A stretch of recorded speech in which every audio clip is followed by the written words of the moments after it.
Yang saya hormati Ketua DPD Golkar Provinsi seluruh Indonesia yang saya cintai. Yang saya hormati Ketua-Ketua Golkar Kabupaten, DPD 2 Kota yang saya hormati, serta seluruh peninjau undangan Munas ke-11 Partai Golkar, serta hadirin yang berbahagia. Izinkan saya sebelum masuk ke visi misi, saya mau cerita sedikit dulu tentang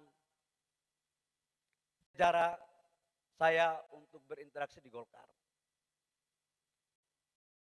Saya waktu berproses Golkar itu di Papua. Untuk masuk menjadi pengurus DPP Golkar, sulitnya minta ampun. 2010 sebenarnya niat saya mau jadi AMPI itu untuk bisa masuk di Selipi. Karena apa artinya kita sebagai orang daerah kalau nggak punya jaringan. Ternyata kalah saya di AMPI. Untuk membuat haluan saya agar tidak terus terhalang, saya fight di HIPMI. Setelah saya fight di HIPMI, kemudian saya berproses masuk di pemerintah. Saya bilang, 14 tahun sudah barang ini. Ini momen yang paling tepat untuk kita ikut kompetisi di Partai Golkar. Jadi saya mau jelaskan satu hal. Saya bingung ya. Kalau kita melihat perjalanan Partai Golkar pasca reformasi, senior-senior mohon maaf tolong luruskan kalau saya salah. 2004 Partai Golkar menjadi partai pemenang pasca reformasi. Bang Akbar Tanjung adalah tokoh fenomenal yang mampu membalikkan kondisi partai politik yang terpuruk pasca reformasi menjadi partai pemenang. Apa yang terjadi? Pada saat Munas di Bali, fight dengan Yusuf Kala yang juga senior saya. Pertarungan terjadi, Pak JK menang.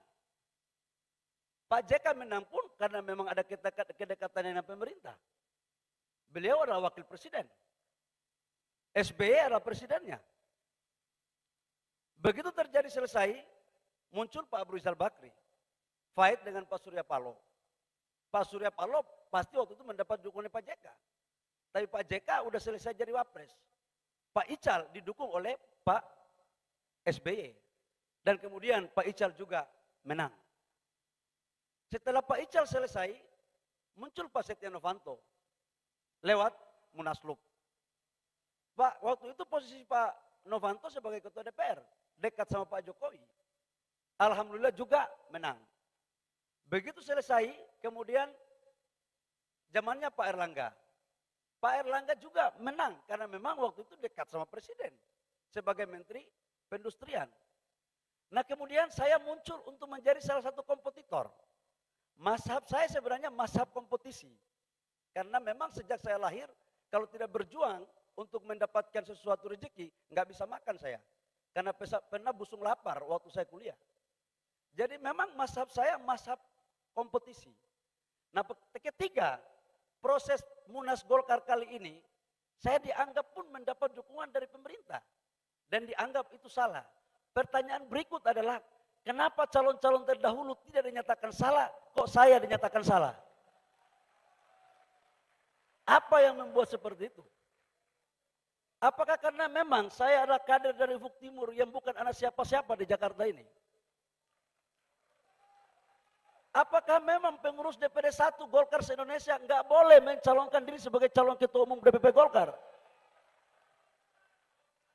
Saya pikir lewat sebuah pemikiran-pemikiran besar Golkar dilahirkan sebagai instrumen politik pemerintah dalam pembangunan bangsa. Maka saya pikir Golkar harus kembali kepada kita perjuangannya sebagai doktrin karya kekaryaan dan suara rakyat adalah suara Golkar. Dalam perspektif itulah kemudian izinkan saya untuk menyampaikan beberapa gagasan besar terkait dengan Golkar ke depan. Ngeri kali, baru calon ketua umum Pak Yahya Zaini sudah kasih banyak sekali pidatonya. Ampun saya Pak Yahya. Bapak Ibu semua, saya berkeyakinan untuk Partai Golkar ke depan, untuk bisa melakukan transformasi, harus tetap berpijak pada cita-cita dalam peraturan perjuangan. Memperkokoh semangat karya kekaryaan, tidak pernah berhenti untuk senantiasa melaksanakan pembaharuan dan pembangunan. Untuk itu, Dalam kepemimpinan Partai Golkar 5 tahun ke depan akan dipandu oleh visi sebagai berikut. Transformasi Partai Golkar menjadi partai modern yang solid dan mengakar untuk menuju kemenangan. Dalam konteks itulah kemudian saya membagi menjadi dua untuk kita bisa menang.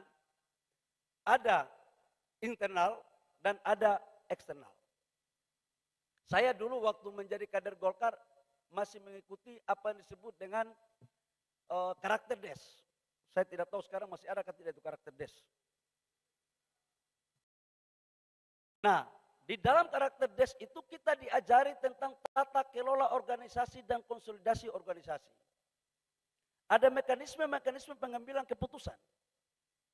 Dan karena itu, teman-teman semua, dalam konsolidasi organisasi ke depan, tidak hanya kita lakukan di lewat DPP, tapi juga konsolidasi pada tingkat kecamatan, desa, kabupaten, dan provinsi.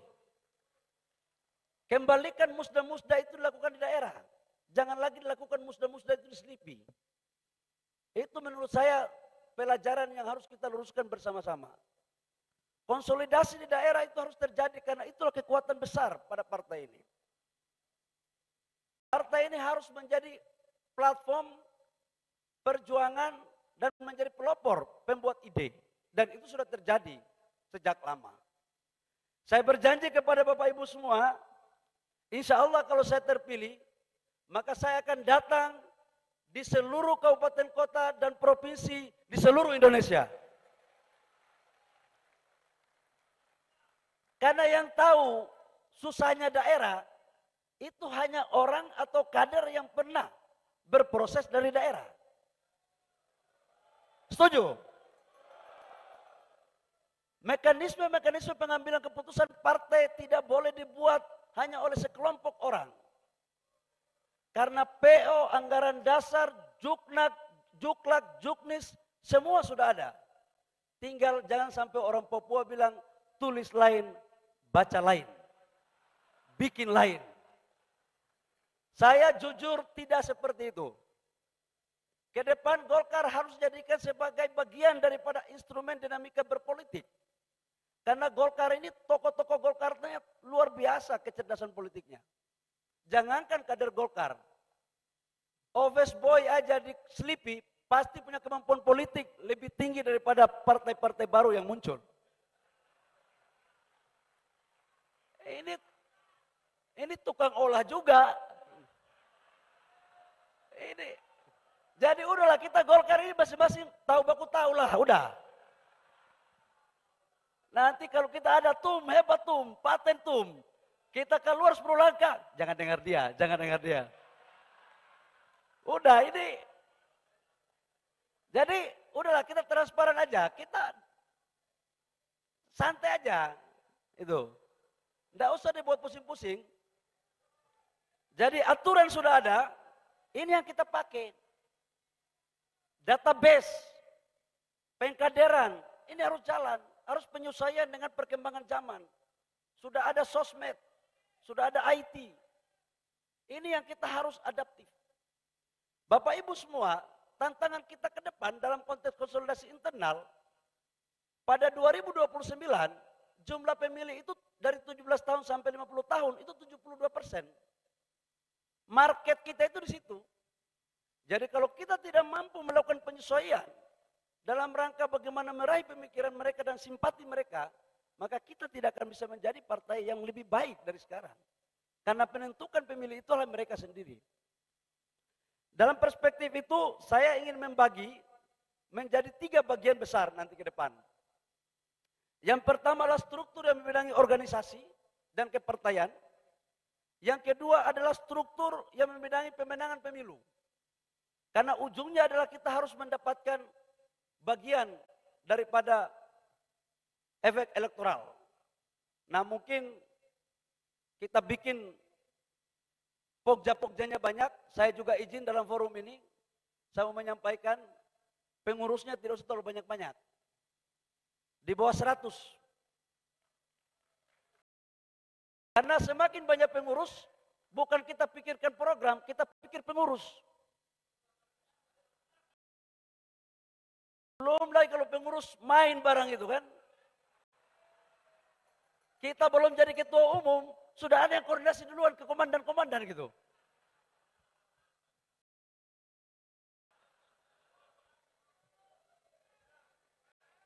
Golkar, Golkar. Tapi kalau tidak seperti itu bukan Golkar namanya. Jadi kita buat pemenangan pemilu yang betul-betul terukur. Ada di bidang milenial, ada di bidang pertanian, ada di bidang entrepreneur, dan macam-macam. Ini yang kita detailkan. Satu lagi yang kita akan membuat adalah bagian ketiga, yaitu ada yang mempublikasikan. Ini yang paling penting. Jadi kalau boleh, fraksi kita di DPR ke depan, itu menjadi perpanjangan tangan partai betul. Jadi harus main barang ini. Bila perlu 1 hari 3 tema, 4 tema main barang ini. Gitu loh. Kalau tidak main, bargaining posisi kita nggak jalan. Jadi kalau tidak ada masalah, ya buat dikit-dikit lah kira-kira. Jangan terlalu banyak, nanti pengendaliannya susah itu. Bapak Ibu semua yang saya hormati, untuk itu, misi saya ke depan adalah selain dari apa yang disampaikan tadi, adalah kita pingin untuk tidak boleh lagi Golkar ke depan adalah faksi A, faksi B, faksi C. Faksi kita cuma satu, Partai Golkar. Udahlah gaya-gaya lama ini sudahlah bang abang semua, mohon maaf. Udah, saya minta tolong, udah. Kita sama-sama tahu ini. Saya kadang-kadang mengolah senior-senior. Kadang-kadang senior-senior juga olah saya. Iya. Dan ini semua kan baku tahu kartu semua ini. Jadi kalau bisa olah saya besok itu usahakan ada sedikit ilmu olah yang baru. Jangan ilmu olah lama, karena sebagian ilmu olah itu saya yang ciptakan. Jadi kalau Pak Dev, besok kita mulai bicara kreatif dikit untuk membuat olahan. Dev, sorry ya, hanya kau yang saya bisa canda soalnya. Karena kau kan ketua umum aku dulu kan, gitu. Tapi sekarang aku yang jadi ketua umum, tenang aja.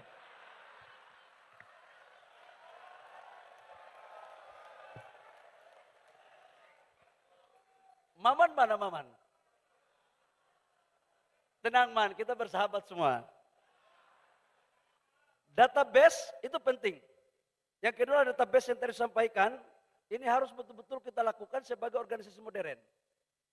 Kita nggak bisa lagi omon-omon.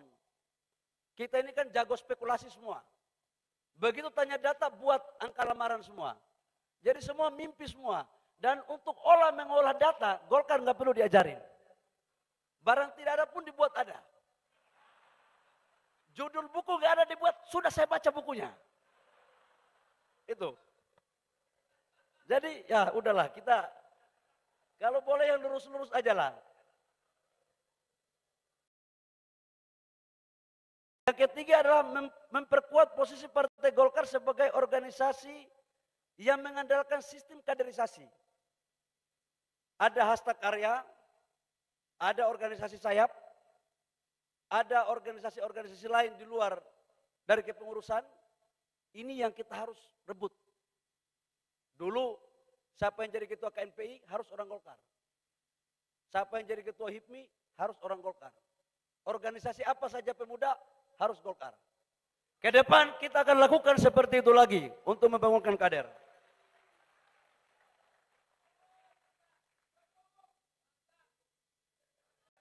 Mustafa ya, Pak Mustafa ya. Tenang, jabatan aman, tenang. Biasa kalau begini, suara tambah kencang itu biasanya ada maunya itu.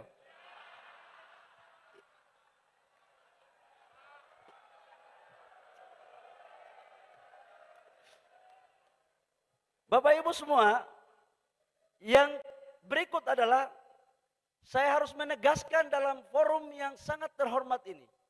Sebagai Munas, sebagai forum pengambilan keputusan tertinggi, maka izinkan saya dari lubuk hati yang paling dalam untuk mengatakan secara tegas dan seterang-terangnya bahwa kepengurusan ke depan, program paling pertama itulah menyukseskan pemerintahan Pak Prabowo Gibran dan berada pada garda terdepan untuk mengeksekusi seluruh program-programnya dan juga berada pada garda terdepan dengan partai-partai koalisi lain untuk menjadi benteng pertahanan ketika ada yang main-main baik dari dalam maupun dari luar.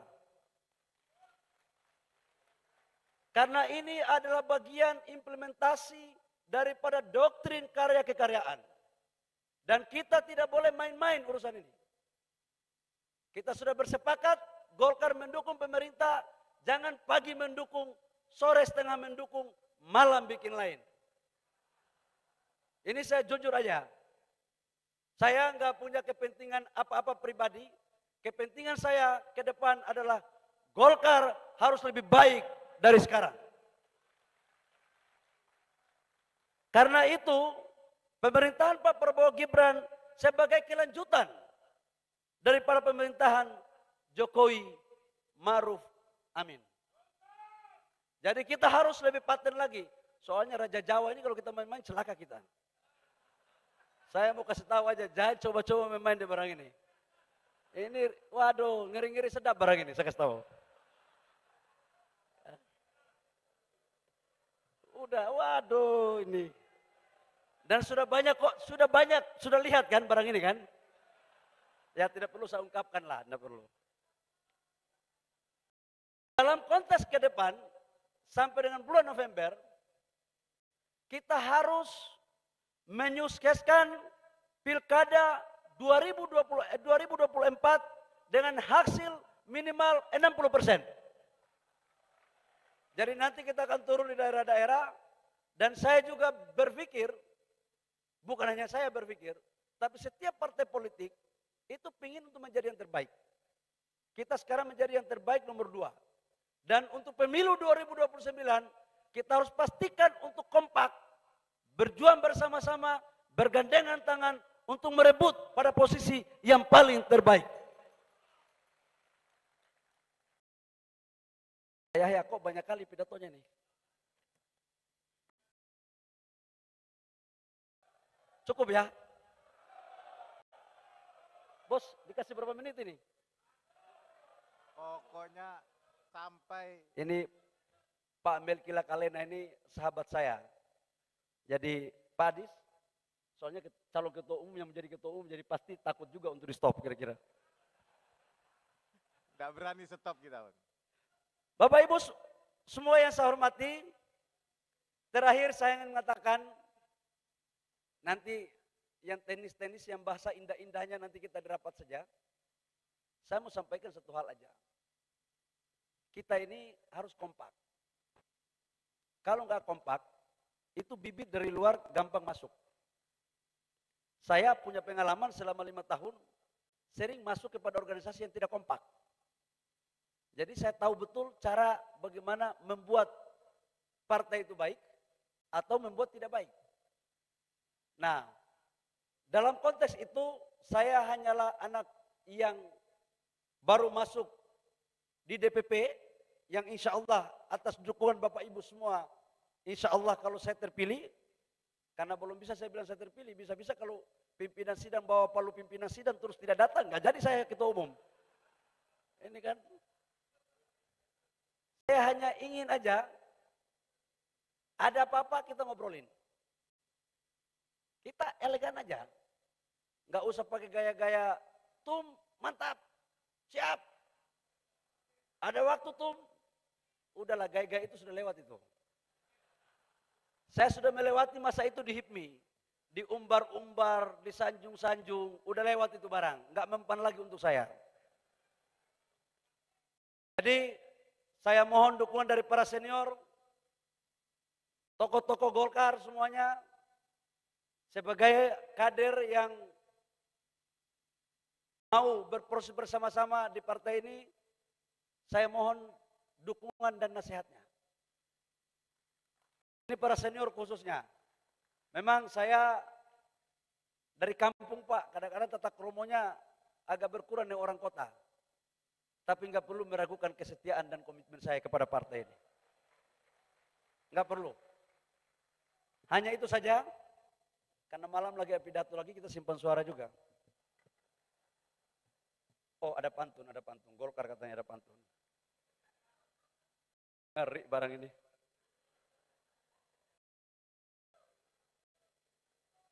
Dari Papua mana? Dari Papua? Saya mau sampaikan kepada pengurus DPD 2 dan DPD 1 di seluruh Indonesia.